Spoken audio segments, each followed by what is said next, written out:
Ar ddiwedd fy nghyfraniad cyntaf o Llaw ar y Llyw, mi ddywedais mae'r sioe fawr o'r Eisteddfod Genedlaethol oedd yn blaenau fel mudiad dros yr haf. Wel, mae rheini drosodd, a dyna lwyddiannau oedden nhw. Roedd ein stondin yn y sioe yn hynod o brysur drwy'r wythnos, a gan mai Morgannwg oedd y sir noddi eleni, aelodau o ganghennau rhanbarth Gorllewin Morgannwg oedd wrth y cownter te, a fi'n ein cael dod i adnabod aelodau o ardal ddiarth i mi. Hyfryd oedd darganfod cysylltiad trwy ffrind coleg i mi o Dreboth, Abertawe. Mae Cymru fach yn tydi. Roedd y gofod wedi ei addurno ar y thema bwrw glaw yn sobor iawn, gydag ymbarelau wedi ei gorchuddio a blodau wedi ei crosio yn lliwiau Merched y Wawr. Darluniau o eilder rhanbarth yn dal yr ymbarelau glas a melyn, a gwaith yr artist Fira Bassett o Abertawe, o grwpiau o ferched yn canu neu sgwrsio o dan ymbarelau, addas iawn i Ferched y Wawr. Roedd popeth yno'n enyn diddordeb a sgwrs dros baned. Rhagfarchiadau i'r criw fi'n cynllunio a pharatoi. Fore Mercher, fe gawsom dderbyniad y llywydd Jill Lewis yn adeilad S4C ar y maes. Diolch i Sian Doyle, ac ar ôl gair o groeso ganddi, bu Jill yn ei diddori yn ei ffordd ffraeth ei hun, wrth adrodd digwyddiadau'r flwyddyn, a gweld ffotograffau dirifedi tegwen yn y cefndir. Fe gafodd Jill am unau funud wan o ffug enwogrwydd wedyn, wrth sefyll ar falcon i'r adeilad yn wafio codi llaw fel enwogion ar y bobl oedd yn crwydro'r llwybrau oddi tan ni. Do neb yn talu'r un haffling o ddiddordeb ymddon ni chwaith. Roedd Jill a Tegwen wedi mynychu llawer o ddigwyddiadau yn ystod y dydd. Ar noson honno roedd Tegwen a finne wedi derbyn gwahoddiad gan Undeb Amaethwyr Cymru i fynd i'w noson o brwyo, felly dyma rithro drwy'r glaw a mwynhau gweld pwy oedd yn derbyn cydnabyddiaeth gan yr Undeb am ei cyfraniad i amaethyddiaeth yng Nghymru. Dydd Iau oedd diwrnod olaf y sioe, ac ar ôl edmygu'r cynnyrch coginio a gwaith llaw o bob rhanbarth oedd wedi cystadlu am wobr radi Thomas drwy'r wythnos. Hyfryd oedd medru cyflwyno'r tlws a gwobrwyo rhanbarth Colwyn am ei cywaith. Ac yna'r wobr am y trefniant blodau gorau, Inia Williams, eto o rhanbarth Colwyn. Llongyfarchiadau enfawr i bob un ohonoch fi'n cystadlu. Fe synech gymaint o edmygedd oedd eich gwaith yn ei enyn, a'r canmoliaeth iddo oedden ni'n ei glywed ar y stondin. Profiad newydd i mi oedd bod ar y stondin ar ddiwedd y sioe, a gorfod clirio pob peth, sôn am waith. Mi fe o'r rhaid i fi gyfri a chofnodi pob eitem o'r pethau roedden ni wedi bod yn ei gwerthu drwy'r wythnos, gan gynnwys faint ohonyn nhw oedd ar ôl yn y bocsys. Tra ro'n i'n gwneud hynny, roedd gweddill y criw yn tynnu popeth lawr o'r waliau ac yn stacio cadeiriau a phlygu byrddau ac yn y blaen. Sôn am brysurdeb. Beth eto, medde fi, a gesiwch beth o fynodd Tegwen i mi i'w wneud yn yr Eisteddfod.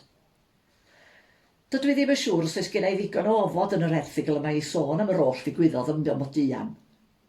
Mae'n siŵr i chi weld ar y teledu neu drwy luniau Tegwen ar y gweplyfr fod y babell yn fwrlwm drwy'r dydd bob dydd, a phobl yn ciwio am baned a chacen gri, y baned ore ar y maes. Roedd aelodau canghennau Llŷn, Eifionydd ac Arfon yn chwsu paratoi'r paneidiau a chlirio byrddau cyn i neb arall fynd yno, gan fod pobl yn sefyll i aros lle. Roedd na arddangosfa anhygoel o waith llaw yr aelodau yng nghornel y babell, gafodd ei hagor yn swyddogol ar fore'r Sadwrn cyntaf. Llwybrau oedd thema'r mudiad am wythnos, gan i gymaint ohonon i ddilyn prosiect Jill ers 2 flynedd, cerdded, cerdd a chynefin. Eto ar y Sadwrn cyntaf fe gafwyd cwrdd a'n dysgwyr disglair a'n hysbrydoli gan ei brwdfrydedd i ddysgu'n iaith. Cofiwch geisiau cynnwys yn eich rhaglen at y tymor nesaf. Roedd y dydd Sul yn sbesial, gan i mi gael fy urddon llywydd y mudiad gan Jill ar lwyfan y pafiliwn mawr, a mi wedyn yn urddo Bethan Picton Davies fel is-lywydd am y 2 flynedd nesaf.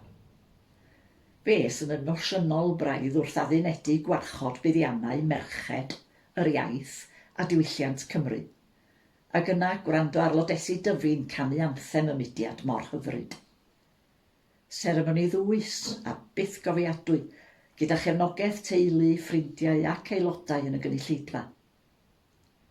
Yn hwyrach yn y dydd, fe gawsom flasu bwydydd a chynnyrch llun a gefionydd, o win i gaws, o fel i gacennau a chwrw, gan glywed hanes cychwyniad a datblygiad pob cwmni, a goriad llygad yn wir. Bnawn dydd Llun, cafwyd sesiwn o ganu yn y babell gyda chor chwilio Garfon a Dwyfor. Ac yn yr hwyr, cyflwyniad theatrig yn y babell len ar y thema llwybrau, gan grwydro Penrhyn Llyn mewn cân a drama. Diolch i bobyn fy'n sgriptio, dilladu a chyfarwyddo, adloniant gwych. Profiad cofiadwy iawn ar fore Mercher oedd cwrdd â Mabinogi. Mi ydw i'n ddynes eitha tal, ond mi o'n i'n teimlo'n fach iawn yn ei chwmni, rhwng y wig, y sodlau uchel a'r bronau enfawr ar gyfer fy nhrwyn. Wedyn roedd criw ffilmion fy nghanlyn wrth fynd at lwyfan y maes i arwain sesiwn o godi hwyl wrth ganu. Wir i chi, mi fues i'n siarad yn ddwys ac o ddifri efo nhw am y mudiad, ond ddangoson nhw ddim o hynny ar y teledu. Ro'n i ofn y byddai'n bwrw neu na fyddai'r aelodau'n dod i ganu o flaen y llwyfan, ond roedd na griw da iawn yno, a chyda cymorth y parti bach o aelodau lleol oedd ar y llwyfan efo mi, a Ffrida mor ddeheig gyda'r cyfeiliant. Fe gawson ni hwyl dda arni, dwi'n meddwl, a phawb wedi mwynhau. Cafwyd cyfarfod byth gofiadwy arall y pnawn hwnnw i ddiolch i Jill am ei llywyddiaeth ac i'm llongyfarch i. Fe dderbyniodd Jill deyrngedau gwych ac anreg delfrydol, sef het fwced efo'r gair ledge arni. Mi oeddwn i'n gwybod fod y ddwy ferch, Gwawr a Lowri, yn cymryd rhan, ac wedi dweud wrthyn nhw am ei gadw'n ysgafn, a'r un fath efo Mair Thomas Ifans sy'n gyd-aelod yng Nghangen Mowddwy. Ond doeddwn i'm yn disgwyl y fath hwyl a chwerthu. Fe fwynhauais y siaradwyr i gyd a derbyn rhoddion anhygoel, ac mae'n diolch yn fawr i'r mudiad, Rhanbarth Meirionydd a Changen Mowddwy am eu caredigrwydd. Doeddwn i ddim ar gael ar y stondin ddydd Iau gan fod lodesi dyfu'n cystadlu, a chael llwyddiant chwarae teg iddyn nhw. Ond fe gwrddodd y clwb gwau a chrosion y babell yn y bore. Fel arfer dros Zoom y mae eu sesiynau, felly roedd yn braf iddyn nhw gael gweld ei gilydd, wyneb yn wyneb. Ac yna fe fu Jill yn sgwrsio a chynlywyddion a selogion y mudiad yn lleol mewn cyfarfod merched a mwy. Fe fu trafod difyr yn hwnnw hefyd. Gweitha'r gwynt ar y Sadwrn ola, roedd cynulliad da yn y babell drwy'r dydd, ac yna'n amser cloi'r gweithgareddau gyda thynnu'r raffl, cyhoeddi enillydd y cwis fu yn y babell drwy'r wythnos, ac enillydd y cwch oedd yn rhodd i ysgol feithrin neu gylch chwarae.